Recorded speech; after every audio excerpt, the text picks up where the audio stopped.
এখন যে ভিডিওটা দেখছেন ভিডিওর বিষয়ে কিছু কথা বলবো। আমার হাজব্যান্ড রেস্টুরেন্টে খেতে গিয়ে রেস্টুরেন্টের সামনের থেকে চলে এসেছে, এসে সরাসরি কাঁচা বাজারে ঢুকে সে মুরগি কিনে নিয়ে আসছে। রাত তখন 9টা বাজে।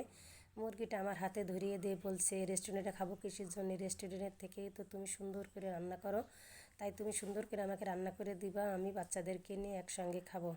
তখন কি আর করা, সে আমার উপর খুব আস্থা রাখে। সে যদি কোনো জিনিস খেতে চায়, রাত 12টা হোক 1টা হোক, তাকে আমি বানিয়ে খেতে দিই। সেই জন্য সে সবসময় আমার কাছে আবদার করে। সে যখন বাসাতে আসে তখন আমাকে ফোন দিয়ে বলে আমার জন্য পিঠা বানিয়ে রাখো। তখন আমি সে আসার আগেই পিঠা বানিয়ে রাখি।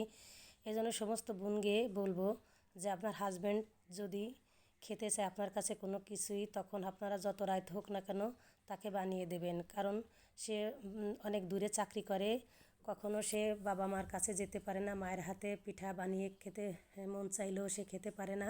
সেই জন্য আপনাদের কাছে সে আবদার করে। সে আবদারগুলো অবশ্যই তাদেরকে পূরণ করার চেষ্টা করবেন। দেখবেন তার ছোট ছোট এই চাওয়াগুলো যদি আপনি পূরণ করেন, দেখবেন তার মনের ভিতরে বিশাল একটা জায়গা করে ফেলেছেন। আলহামদুলিল্লাহ, আপনিও দেখবেন আপনার ছোট ছোট চাওয়া পাওয়াগুলো সে ঠিকই পূরণ করছে। কারণ সে দেখবে আমার স্ত্রীর কাছে যখন আমি কোনো কিছু আবদার করি, সে তখনই আমাকে হাজার কষ্ট হলেও আমাকে বানিয়ে দেয় এবং আমার দিকে খেয়াল করে, আমাকে যত্ন করে। সেগুলো করতে পারলে দেখবেন আপনিও তার কাছে ভালোবাসা পাবেন।